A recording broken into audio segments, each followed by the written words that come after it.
Pinal. Y bueno, el día de hoy tenemos un invitado muy especial.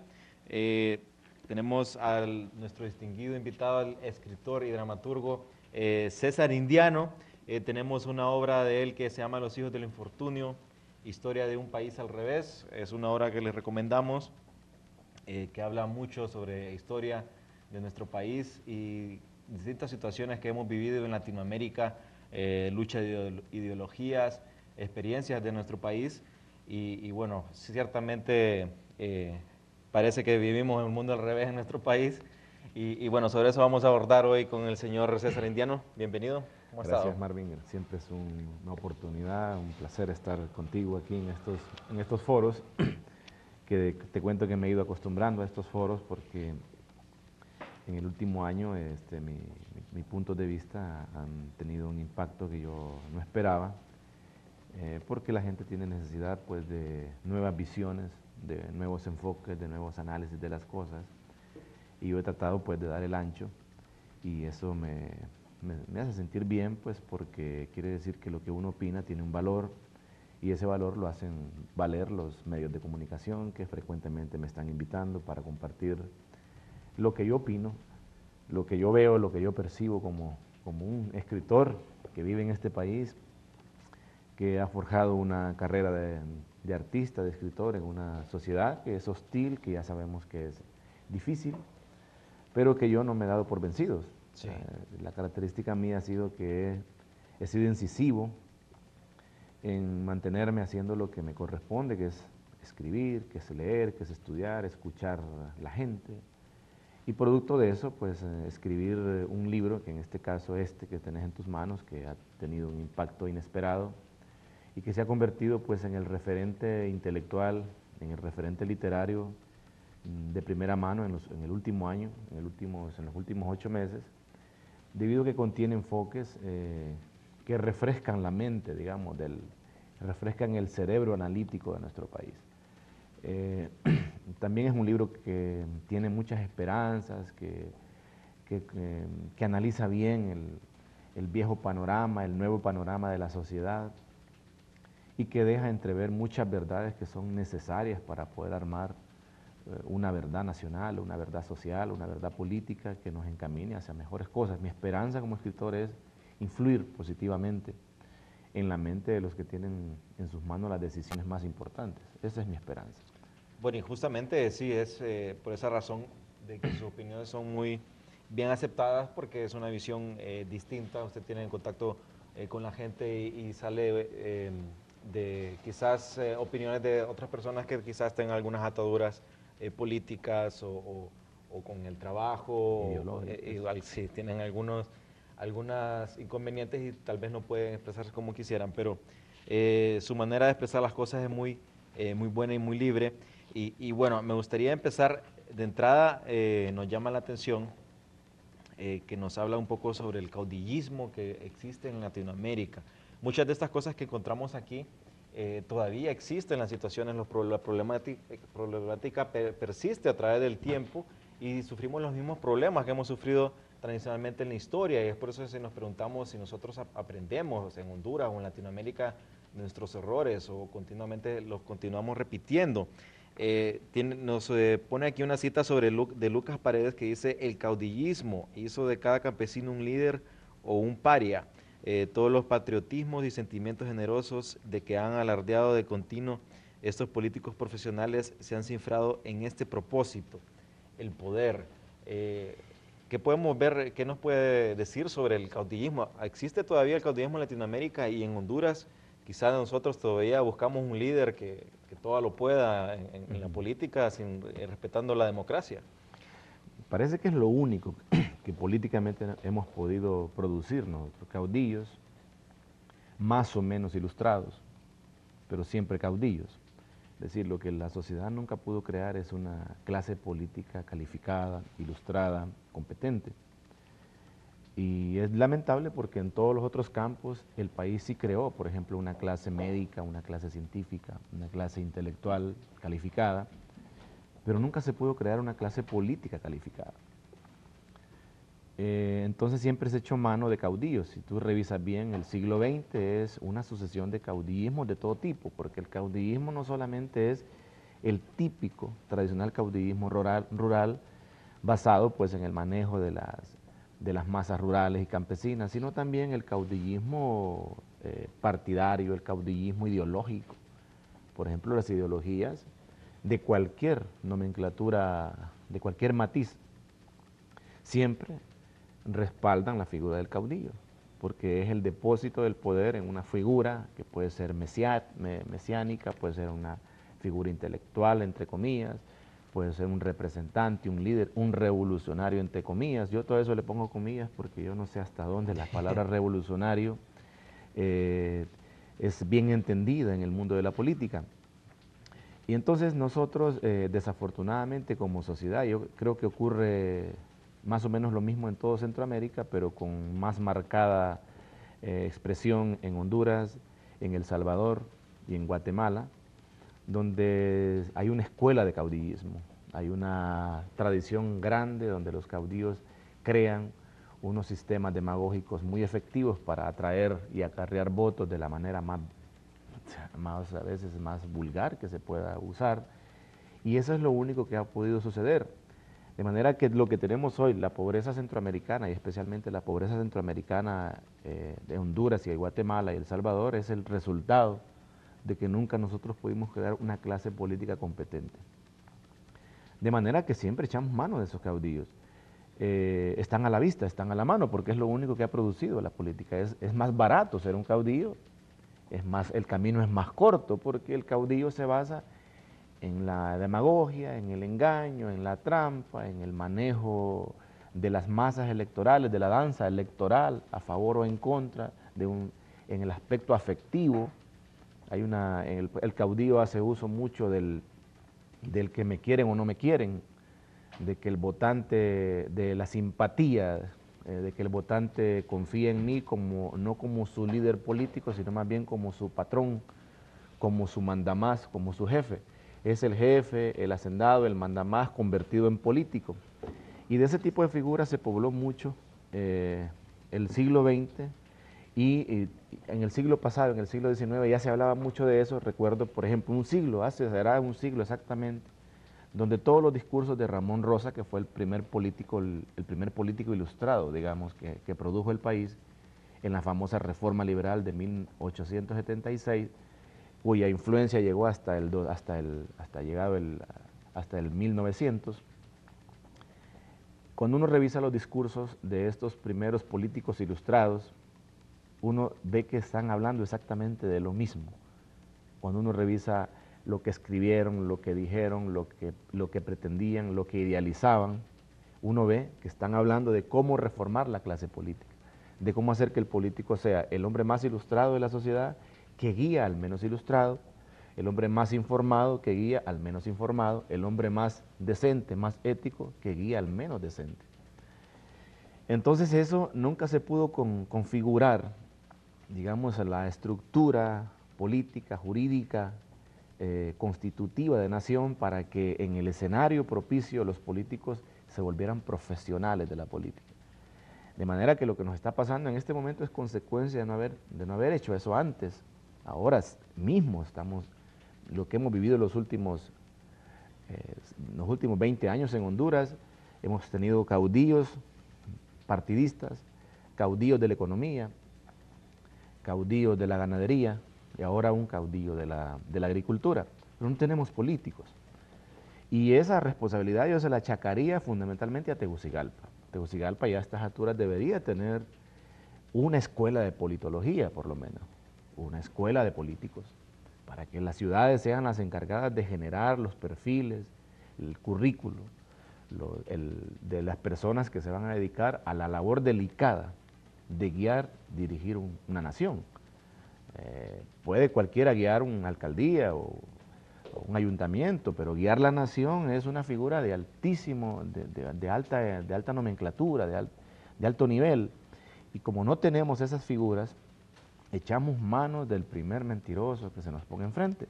Y eso es lo que estamos sufriendo para mí. Sí, ciertamente es algo que el pueblo lo pide y por las malas experiencias que hemos tenido no hemos podido desarrollarnos. Mucha gente se queja de nuestro sistema democrático, pero nuestra democracia es tan amplia de que lo único que se le pide para poder optar a ser presidente constitucionalmente solo es que sepa leer y escribir, que sea mayor de edad, que tenga 18 años y los derechos de ciudadano. En cambio, por ejemplo, para ser presidente de la Corte Suprema ya se le requiere experiencia como abogado. Entonces ya se tiene que tener una persona que por lo menos se ha graduado profesionalmente como abogado y ya tiene cierta experiencia.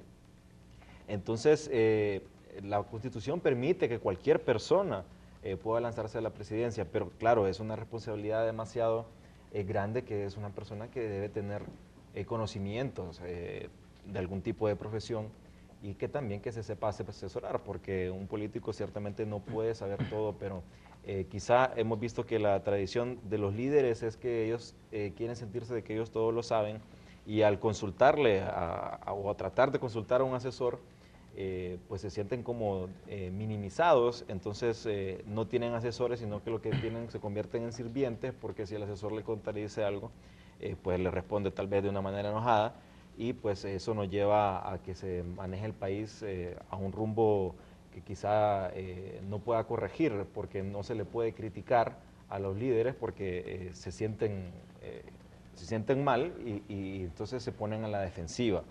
Hemos visto, por ejemplo, ahorita en Latinoamérica se está percibiendo, con lo que pasó en Honduras, se está percibiendo la doble moral de muchos países.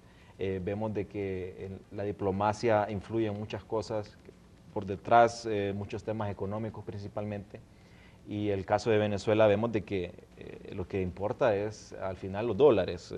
Los petrodólares influyen bastante y vemos esa doble moral en Latinoamérica. Es algo muy lamentable. Nos piden, por ejemplo, a nosotros, se le cataloga internacionalmente de que hubo un golpe de Estado y de que si se acepta que hubo un golpe y se sigue adelante, que pone en riesgo las demás democracias. Y curiosamente los países que dicen eso son los países que reconocen a Venezuela, de cual Hugo Chávez, golpista, que inclusive estuvo en prisión, y no se le exigen esas cosas a Venezuela. En cambio a Honduras se le exigieron. Entonces vemos que es algo, esta lucha de ideologías que ha surgido, es un problema latinoamericano.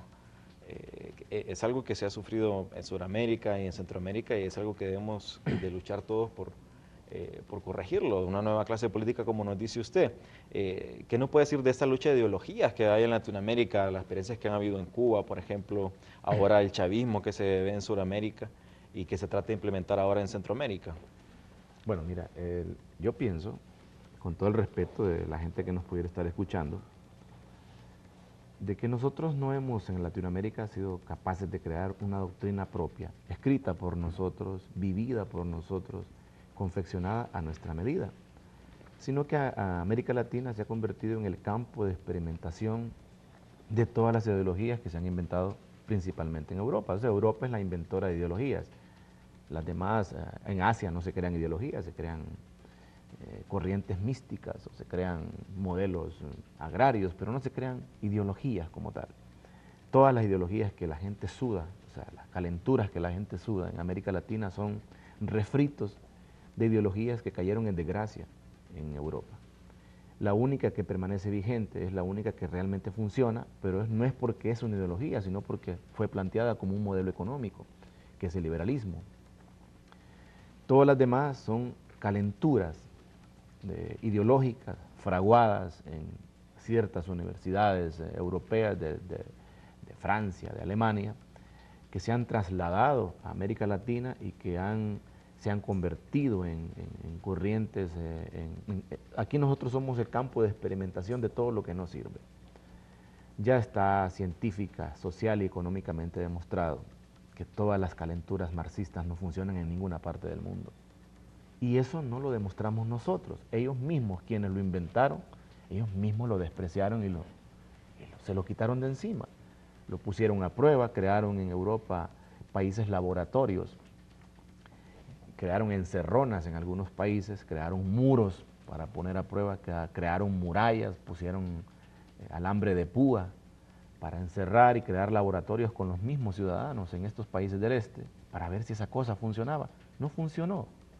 ¿Quién tiene interés en volver a revivir algo que no funcionó? Ni siquiera para quienes lo inventaron. Aquí no hay ningún ideólogo latinoamericano que haya inventado algo que se lo hayamos trasladado nosotros a Europa para que lo prueben allá. No existe. Nunca ha habido.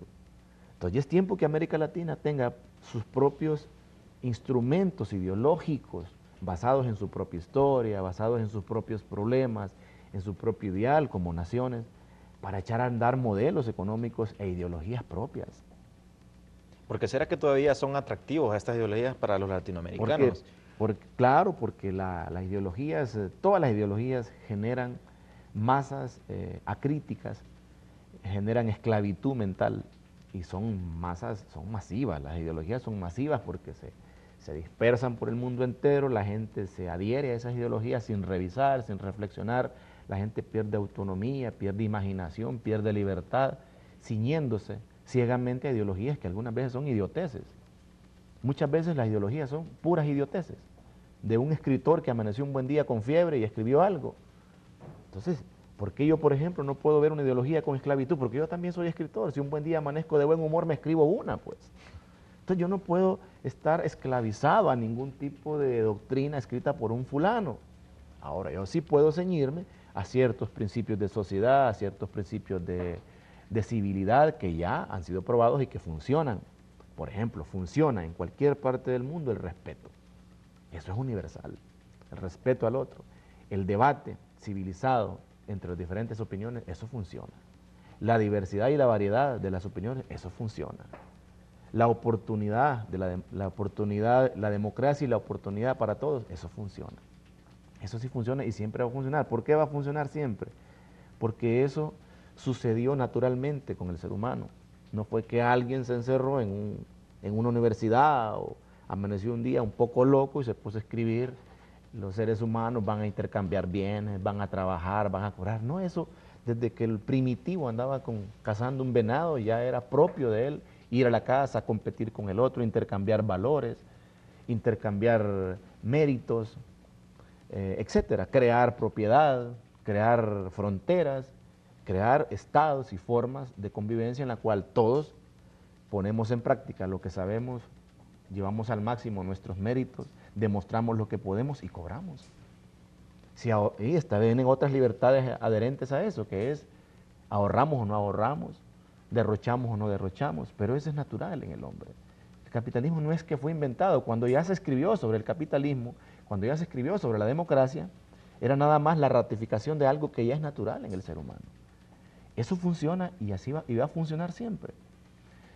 Luego, lo de las ideologías estas artificiales, inventadas y escritas por filósofos, yo no digo que los filósofos no tengan derecho de inventar cosas, yo digo que sí, pues, y la filosofía forma parte del debate universal del hombre, pero volvernos esclavos de algo que escribió un filósofo, no importa de dónde haya nacido, es una tontería. Ya América Latina tiene que estar, ¿qué es lo que yo propongo en América Central? Crear una ideología centroamericana de cómo nosotros podemos sacar a través de un modelo inventado por nosotros, inspirado en esos modelos antiguos, pero inventado, aplicado a nuestra realidad, que pueda funcionar aquí. Y es bien sencillo, que el grande se haga gigante, que el mediano se haga grande, que el pequeño se haga. Eso es, porque todos, eso es el desarrollo, el progreso es que todo el mundo crezca. No es quitarle al otro porque las cosas tienen dueño. Entonces, la ideología que promueve la confiscación, la expropiación, es una ideología inspirada para malhechores. El malhechor no puede, así fundamente, teóricamente o filosóficamente lo que hace, comprobar que lo que hace no es un robo, no es un delito. Entonces no podemos nosotros vivir en el culto al delito, que esa es fundamentalmente mi postura, ¿no? Sí, justamente eso es lo que hemos vivido en nuestro país recientemente, políticos que surgen y que prometen a la persona pobre, a la persona que no tiene mucha educación, le prometen el cielo y la tierra y le dicen, ayúdame a mí con un voto y mañana mira todo lo que tenga X empresario millonario y te voy a dar a ti. Si él tiene una casa de 10 habitaciones, pues si tienes 9 personas en tu casa, pues te voy a llevar a que vivas ahí, en esas 9 habitaciones. Y Creo que es esto tal vez el atractivo, por así decirlo, de estos caudillos, porque ofrecen, primero ellos le echan la culpa a algo que no son ellos, puede ser el capitalismo, los ricos o una clase